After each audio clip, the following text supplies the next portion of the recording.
Saudi আরবের মতো বিশ্বাসঘাতককে Iran কখনো ছাড়বে না। তেহরান এখন স্পষ্ট বার্তা দিচ্ছে, যারা মিত্র সেজে শত্রুর পাশে দাঁড়িয়েছে তাদের কেউ রেহাই পাবে না। এটা কোনো হুমকি নয়, এটা জোরালো বার্তা যা আজ উপসাগরীয় দেশগুলোর আকাশে প্রতিফলিত হচ্ছে। ইরানের ক্ষেপণাস্ত্র ও ড্রোন হামলার লক্ষ্য শুধু সামরিক ঘাঁটি নয়, বরং এমন স্থানে আঘাত করার চেষ্টা যেখানে মার্কিন বা ইসরায়েলি সামরিক উপস্থিতি বা সহায়তা ছিল বলে তারা মনে করে। এই হামলার ফলেই দুবাই ও আবুধাবির মতো শহরের আকাশে বিস্ফোরণ শব্দ শোনা গেছে। দেখা গেছে বিস্ফোরণের শব্দ, ধোঁয়ার স্তূপ আর হাই রাইজ বিল্ডিং এর গায়ে ছিটিয়ে পড়া ধ্বংসাবশেষের দৃশ্য।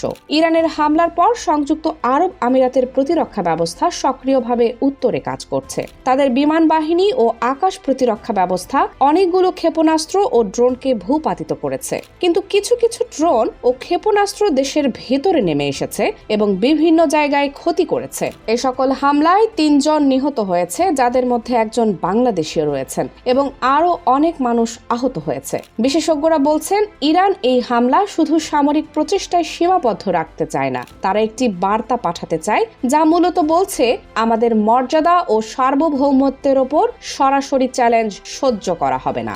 এই হামলার কারণে উপসাগরীয় অঞ্চলগুলোর আকাশসীমা বন্ধ হয়ে গেছে কয়েকদিনের জন্য। বিমান চলাচল বন্ধ হয়েছে, আন্তর্জাতিক ফ্লাইটগুলো বাতিল হয়েছে এবং সাধারণ মানুষ তাড়াতাড়ি নিজ নিজ গন্তব্যে পৌঁছতে পারছে না। এটা শুধু সামরিক যুদ্ধ নয়, এটা এখন ভাবনা, ভাবাবেগ, নিরাপত্তা ও অর্থনীতির যুদ্ধ।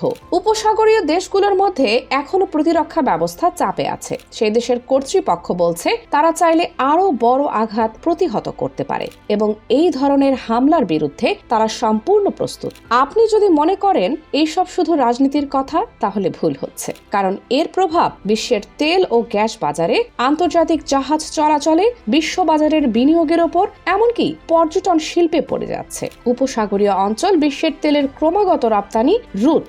যদি এখানে বড় ধরনের অচলাবস্থা ঘটে, তাহলে দুর্নীতি থেকে শুরু করে খাদ্য, বিদ্যুৎ ও জ্বালানির দাম পর্যন্ত সবকিছুতে প্রভাব পড়বে।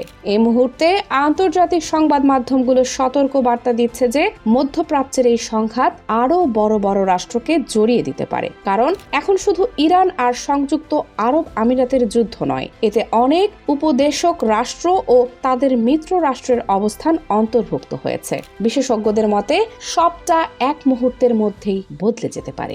যদি কোনো পক্ষ ভুল সিদ্ধান্ত নেয়, তাহলে এটা ছোট অবস্থানেই থেমে যাবে বা বড় একটি অঞ্চলীয় যুদ্ধেও রূপ নিতে পারে। আরো উদ্বেগজনক দিক হলো, ইতোমধ্যে কিছু উপসাগরীয় স্টক মার্কেট 2 দিন বন্ধ করে দেওয়া হয়েছে, কারণ বিনিয়োগকারীরা নিরাপত্তা নিয়ে উদ্বিগ্ন। জাহাজ চলাচলের সতর্কতা, আন্তর্জাতিক ফ্লাইটের বাতিল, পর্যটকদের সংকট, সব মিলিয়ে এটা আর সীমিত প্রতিশোধ নয়, এটা এমন এক পরিস্থিতির দিকে যাচ্ছে যেখানে পুরো উপসাগরীয় অঞ্চলের নিরাপত্তা ও স্থিতিশীলতা প্রশ্নবিদ্ধ। এখন সবচেয়ে বড় প্রশ্ন হলো, এই যুদ্ধ কোথায় গিয়ে থামবে?